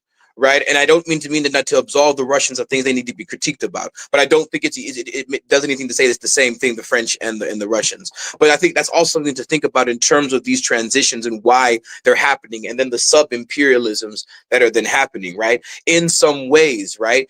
Let's maybe make a link to Jimmy Carter today. Got you. Okay, I need to actually run right now. But because I got my other child upstairs, and I got a package that I got to deal with. But I'm gonna talk more with y'all Saturday. I'm sorry I was midpoint. But please have a great show. Okay. Hey, all right. Appreciate you coming on, man. All right. Yeah, that means if you want to hear the rest of what he was saying. Yeah, right. Saturday. You got to tune in on Saturday to hear the rest of what he was saying. But yeah, so, and I think just in terms of even this conversation, the conversation that we were having yesterday, I think this is the kind of momentum that we need, right? In terms of really opening up ourselves. I think we're really being, we've been for a while, as I mentioned a little bit before, you know, in terms of what Gerald Horne has said, we've been for a while purposely becoming insulated in terms of those of us who live in the United States. And we're at the point in our time to break out of that isolation that has been thrust upon us. It's not that we became isolated from really, you know, the internationalist work as much as we have been just because we decided to. No, but it's been a concerted effort. And so those are the kind of things that, when we were just talking about here, that we need to push back against, and we need to make sure that we open up. And that's what's going to be happening on Saturday. And I think, like I was saying, is a good. You going to be in the building Saturday, or you got something going on? No, I'm going to be in the building on Saturday. I already planned on being in the building on Saturday. All right. So it's going down. Y'all heard that? Oh, it's going to be a great conversation, man. I'm definitely looking forward to it. Something been planning for a couple of weeks now. So yeah. And I think, that's that stuff he was dropping just now, man. That should have people, thirsty for some more. Right, exactly. Absolutely. I wanted him to get more into but I guess that wasn't the point of the conversation, but he brought up Julius Nyerere. And that was interesting. He talked about how the British saved them, because there was definitely like some more radical elements in Kenya and Tanganyika and was Zanzibar, right? At the time, I think those what were the two countries that came together to form Tanzania. But I have to remember that, because I don't remember off the top of my head. Yeah, but there's Abdul Rahman Muhammad, also known as Babu, was actually very close with Malcolm X, and from my research, just reading, because I'm doing some research on Malcolm's internationalism right now, and actually Julius Nyerere, he didn't want to meet with Malcolm when he was over in Kenya. It took a while. Like, it was Babu had to make the meeting happen. He had to get Nyerere to sit down and actually meet with him. And Nyerere, from what was written, said he would meet with them for maybe like something like 20 minutes or something. And basically he was like, I'll meet with him briefly, but they end up meeting for a very long time once he met Malcolm. But he initially was trying to distance himself from Malcolm because of Malcolm's stance, his position against the West and so forth. Like, Nyerere wasn't trying to, he had a different approach to change. He was more moderate in his approach to change. You know what I'm saying? So he was kind of like king. He was a king man at the time, Dr. Martin Luther King. So he didn't want to be affiliated with Malcolm. But Babu was more of a revolutionary.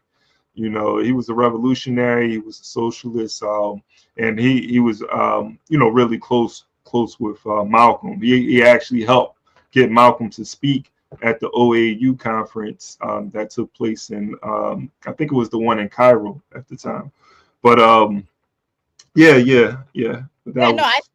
he was saying, it was making me also like, the way that it also made me think about Kenya and Jomo Kenyatta, and how Jomo Kenyatta, I guess, from the research that I've done, seemed to be also a more like palatable revolutionary in that sense, in terms of when we think about the Mau Mau uprising, right? When we think about the different groups, and we think about palatable, that's what they look for. Yeah. And so, like, there is that, and it's a long game, right? That when they're making these decisions, when they're saying, okay, fine, yeah, we'll, we're going to concede for you, and it's always, we're not going to concede completely, we're going to concede for the time being. They don't say for the time being, but that's what it is. It's always for the time being. And they're and it's buying time, right? They buying time. and it also reminds you of, like, even here in the United States, when you think about the ways in which, even if we think about Black studies, right? You have the more radical elements that even got Black studies into the academy, but they understood they were going to allow that for a time, because that's not the actual, you don't actually want Black studies in the academy. What you actually want is, some Black faces that are going to talk about Black people, but you don't really want Black studies in the ways that it is. And so, like, just thinking about that, and even like thinking about, Black nationalism and Pan-Africanism, that's much more of a threat, when we, it's much more radical in that sense. That is not something that they would take up as in terms of, the government, who they're willing to work with and want to have in power and actually like allow to move within the community, throughout the community in those kind of ways, and have like a major presence. So you have those. And then when people talk about, I forget what's the term by Derek Bell that they talk about, entrance convergence, right? But they recognize, okay, you could either go with you could either deal with Black nationalists and Pan-Africanists, or you could deal with more liberal Blacks, right? Those who are just liberal Blacks. And that was, and at the time, some people will, and we've seen it throughout our history, where they'll say, okay, well, you could either deal with us, the liberal Blacks, or you could deal with them, the Black radical Pan-Africanist Black nationalists. So there's always that, and it's everywhere. So we could even see it here within the United States, and how that's been dealt with, how our movement for liberation within the United States has been dealt with, and as well as how it's been dealt with in the continent. And so you're seeing those two things mirror, that it's not the exact same, but you see the similarities that exist within the way in which, like he said, they're playing checkers. They're being choosy. They may make certain concessions at certain times, but it's only for the time being, because it's a long game that you're thinking about, and it's really they're thinking about, and it's to their interest. And we have to understand that just because, like he said, you have the British, but then you also now you have the Russians, just because it's a different country, or they make a concession with you or whatever, that's really not about you. It's really not about you. Yeah, so about that. Yeah, I mean, you make a great point. I actually want to see if I can, pull an old story up on what you just said in regards to, looking for the more moderate, right? The more not moderate Black leaders or organizations. I got a great article. Maybe when we come back from a Black Power break, I'll have it ready. Okay, all right, because we got to give a Kemba time to get ready. Well, yeah, let's go. Be out there.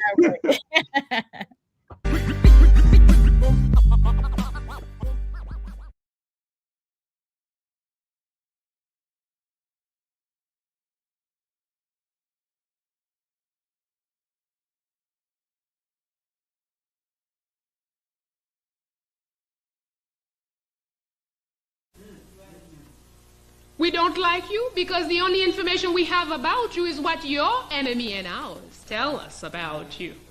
And you don't like Haitians either, because you have the same information from the same source about us. When was the last time the New York Times told you anything about Toussaint Louverture? When did the New York Times talk about Jean-Jacques Dessalines? When did you ever hear about what is the mission of this country? They even have us clap to be occupied in 1994. Yes, I stood up against the coup in Haiti. Yes, I stood up for the return of the will of the people in Haiti. Because at the time, yes, Aristide won by 70% of the votes. He is the choice of the people, so he should go back. But when I'm told, okay, he's going back with military occupation, I said, no, that's too expensive. This price, not for me. Most of my comrades were against me. But that's not their fault. Lack of vision, lack of knowledge of our strength, lack of understanding. What does military occupation mean in any country? I don't care where. That is not the problem. Military occupation means prostitution will rise up out of the street into the best families. Number one, because General so-and-so and Colonel so-and-so from the U.S. Army is not going to go in the street and pay $2. No, and he's got to have a prostitute. He's going to go in your home, my home, take my sister. Number two, the cost of living must rise at least 15%. That's a fact, whether you want it or not. Any place where there have been occupation, those are the two first results of any occupation. So before, 5 goods for $1. Today, 17, 18, 19, 20 goods for $1. You know how many people cannot eat in this country? 70% of the population is not working. The World Bank says, oh, to make things better, we have a good plan for you. Things are going to get real good, real fast. First, the public workers must be reduced by half. A study proved that every working Haitian feeds at least 7 people. And we only 30% of the population, the working population, is working. Now when you're going to reduce it to 15% of the population, how many people are we each going to feed? And then what happens to the ones who don't have somebody working to feed them? In 1946, Haiti imported nothing of what it needed to survive on a day-to-day basis. In 1960, Haiti did not import its food. Since 1970, there is progress, I think they call it. We start importing things. And today, 1997, Haiti imports even lemon, even plantain, even corn. And don't forget, we are buying it with 20 goods for $1.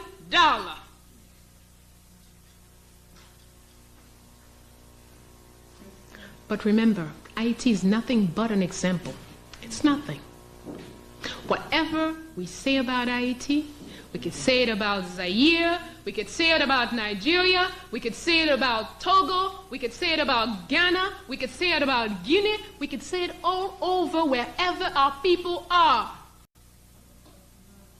And that's why we must make it our business.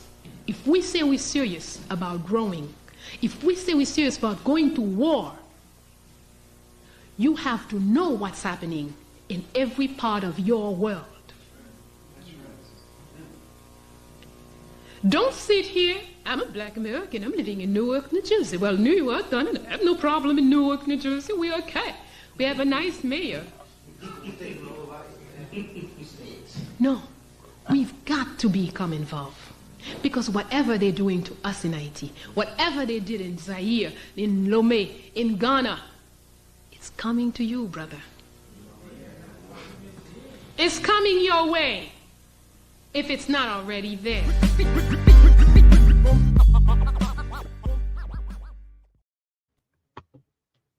Yeah, I think, a lot of what Baina Bella was saying in that piece connects to a lot of what we've been talking about. Right.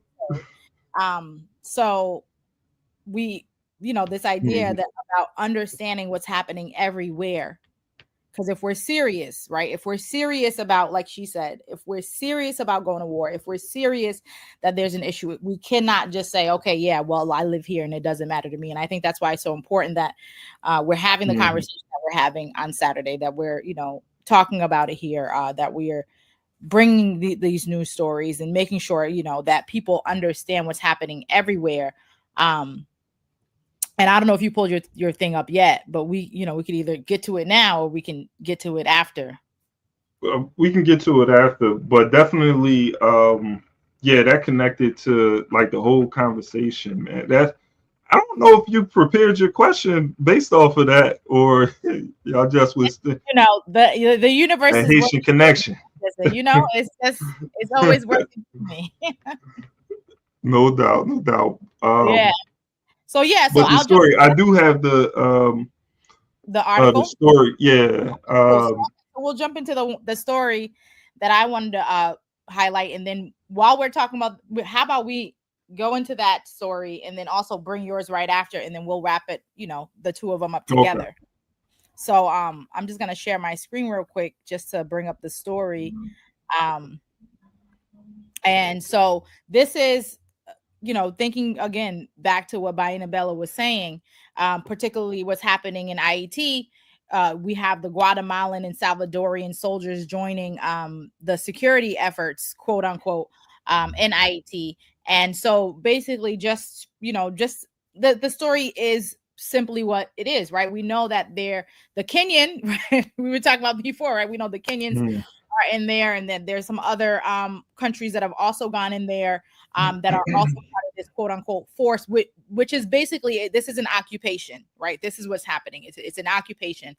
And so basically it talks about the reinforcement comes at a critical time in the Haitian National Police and multinational forces implement various strategies to dismantle the armed gangs operating in Port-au-Prince and the Artibonite region. Now, one of the other things too is, and I'm working on getting someone on here to even talk more about, these gangs, because there's a difference between pretending that you're addressing the issue, the root cause of what's happening, and actually addressing it, right? And so sending in these police forces to quote unquote put these gangs down is not there. It's because they're really not addressing it, right? They're really not trying to actually get to solve the issue.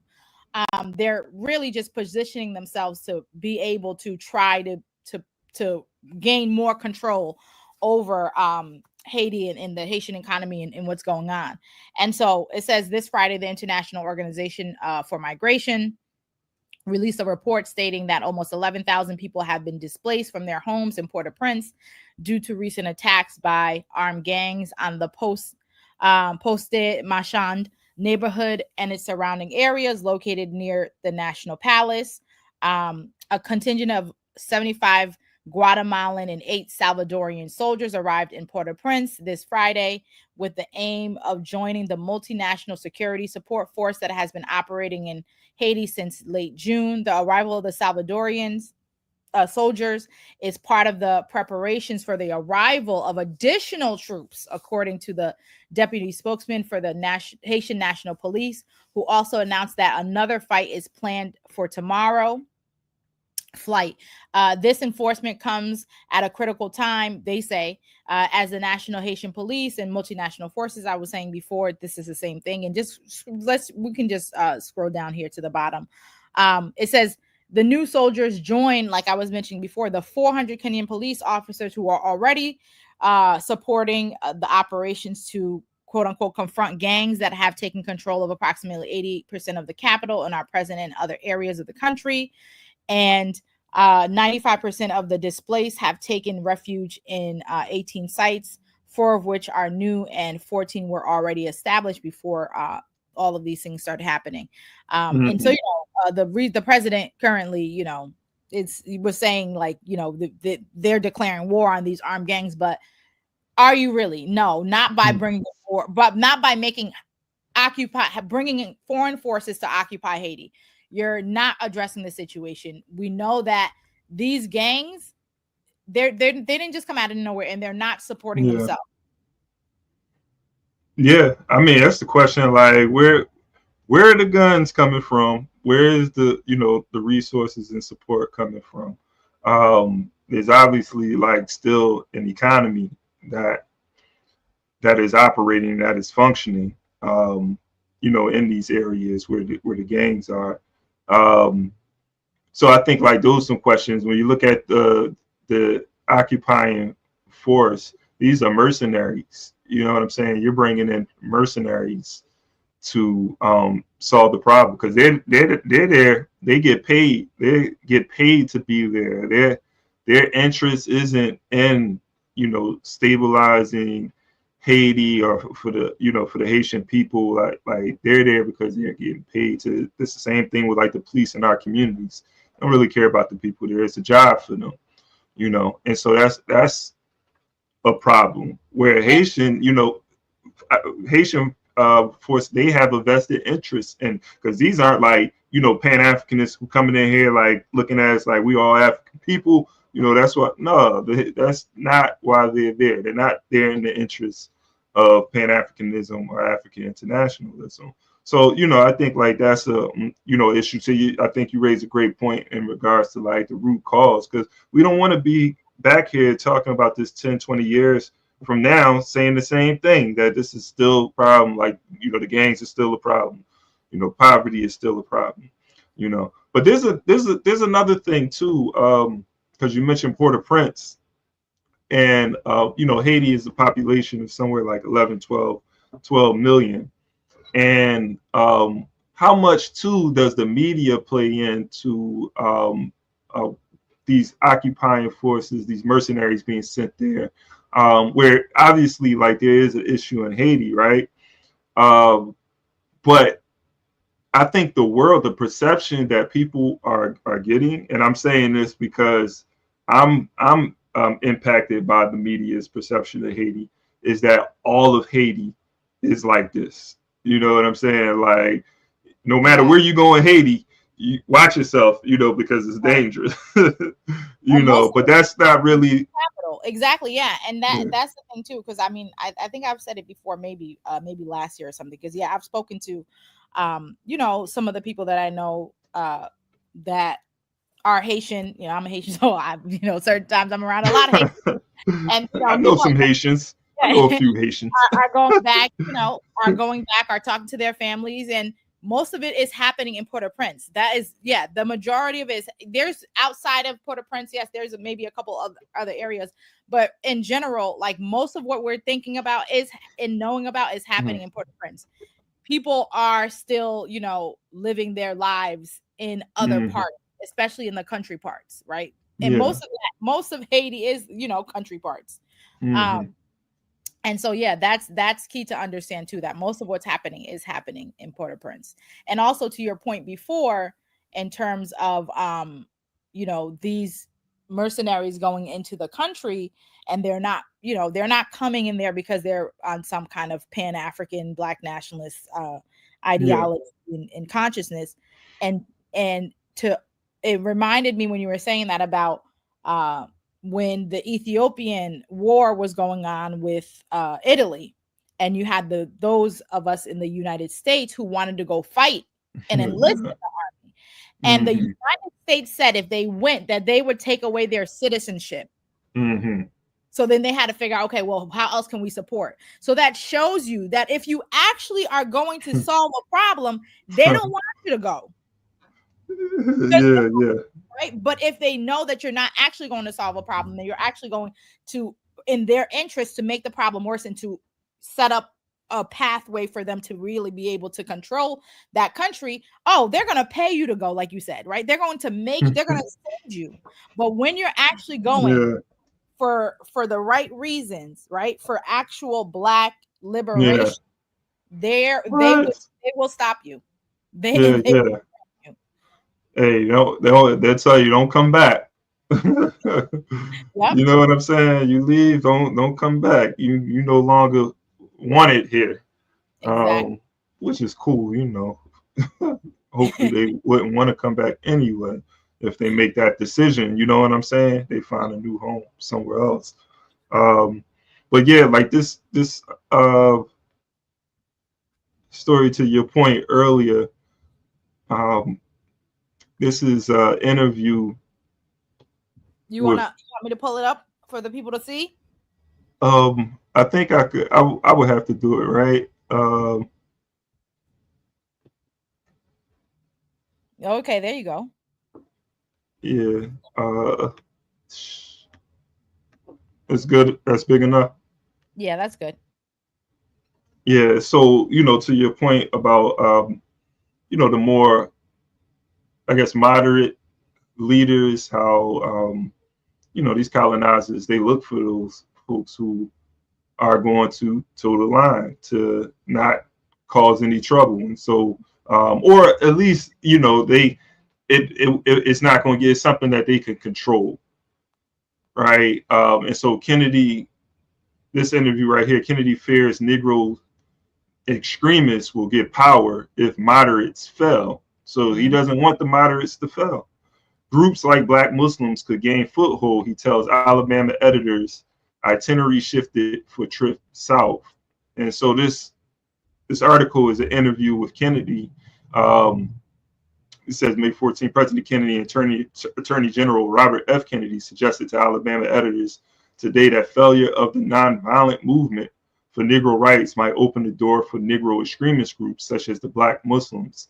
And so in here they were talking about, in this interview, making those concessions for the moderate Negroes so they don't have to worry about people joining these more radical organizations or, extreme, quote unquote, extremist organizations.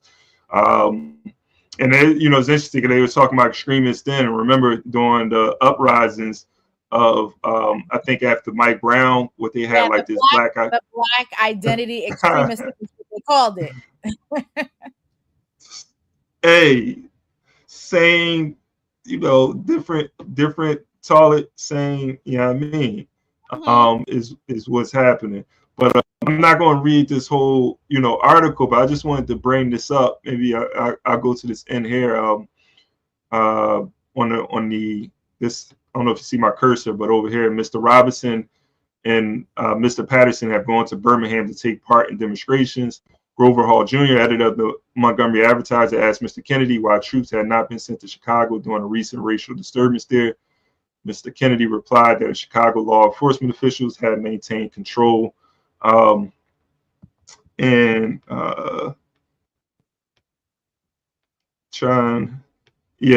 I didn't read this article beforehand, the sum up, the gist of the article is, and at the end, you see out here at the meeting, the Attorney General stressed the importance of Dr. King's nonviolent movement as a moderate alternative to extremist groups. But in the article is basically voicing the Kennedys are voicing their concern about the extremists being more appealing to having more of a foothold in Black communities if the Negro moderates don't have any tangible, results like successes or advancements. So when we look at what happened, this was prior to the passage of the civil rights legislation, right? Well, we know that because Kennedy wasn't around. Did I just giggle? I didn't mean to giggle, y'all. Did you giggle? Yeah, I did. I was kind of about to giggle about, saying Kennedy wasn't around to see it. I guess I am now, but that's not funny, man. That's not funny. But as Tupac say, man, should we cry when the Pope died? My request, we should cry if they cried when we buried Malcolm X. I don't think they did, man. So I don't need to be shedding no tears for. We know that there was only one cemetery that was willing to take Malcolm X's body when he died. And that's the cemetery. It is the one we're gonna be at on the 19th. This May 19th for sure. So yeah, but I think it again, it goes to the point that we were talking about, and I think that's a really great example for people to be able to know, because even a lot of times you may understand something in your time and somebody might be telling you there's a history to this, there's a lineage to this, that this is a continuation, not some kind of anomaly. This is not just happening randomly in today's time. And so reminding people and giving them that kind of evidence that people need to see. And so I think pulling that up absolutely is right on time, because that's exactly what we're talking about. And when we're thinking about talking about that, all of that stuff is happening around the same time. So they're making the same similar decisions because again, at that time, we were heavily international. We were making those connections. We understood that our liberation struggle was not something that was just about civil rights, as Malcolm X was saying, it was about human rights. And it was not just connected to us here in the United States, that we had to make it broader. We had to understand that we are connected to a broader liberation struggle for African people worldwide. Yeah. And I want, the folks out there understand, we understand, but we got to get this message to more people. Hey, Africans, any rights you think you have gotten, any concessions that were made, y'all can thank us. Y'all can thank, the folks that they call the radicals, revolutionaries, because them folks is only giving you concessions because of what we are talking about and what we are doing. We are pushing the needle. We are the ones that are pushing the needle.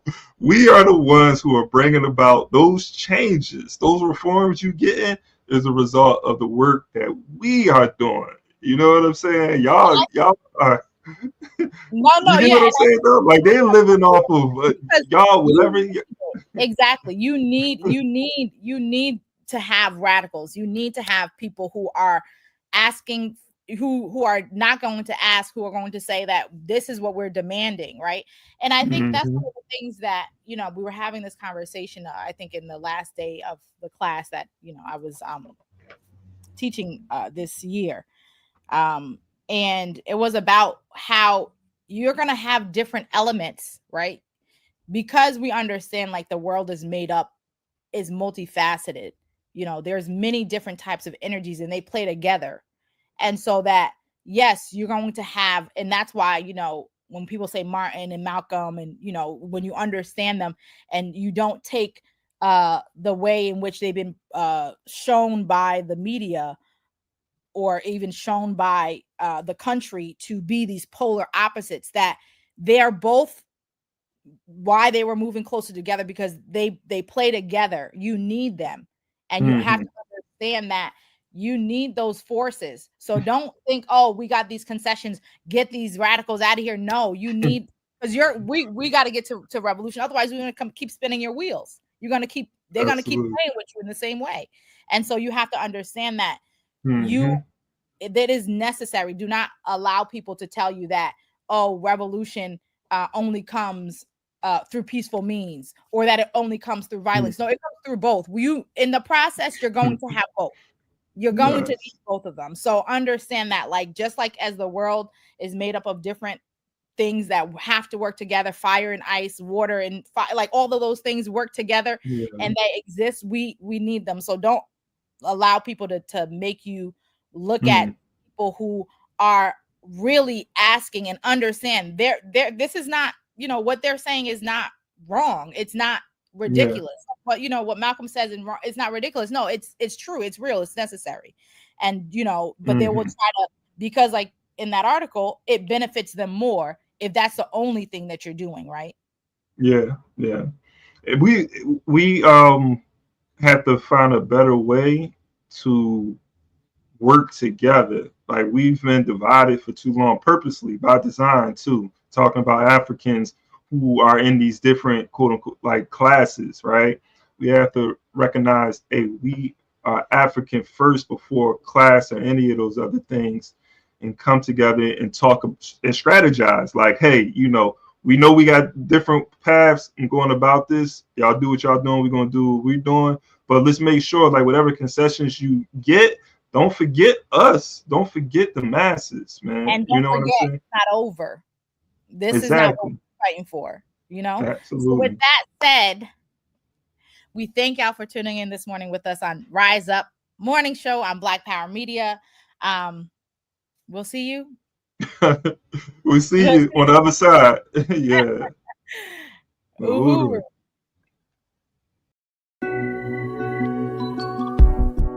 Sometimes the riot is a quiet one. Well, the battle is to love yourself and function in society where voices of reason are muted by anxiety, like gaining notoriety is selling your soul. So we tend to go no deeper than the shallow water level, trying to keep us overhead in the face of all the slurs and the stares, mentally frozen, paralyzed by fear of failure and success. So we lock, stock, barrel, Running while it's crumbling, all these towers and they're babbling. But the baby's in the bath and the stash under the bed. On my head, spinning from the circles and the puppets and the strings that they pull, then we move.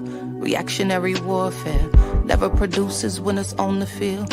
Feeble and foolish, what tools and what weapons are we using? We need some new ones. Real revolution. It's real solutions. But we've taken on the ways of the ones who conquer with their guns and religion and division. Got my inner me looking like my enemy. Real revolution. Where my inner me really a mirror for the galaxy. New time, brand new paradigms, new contracts to sign. They thought that this would all be televised.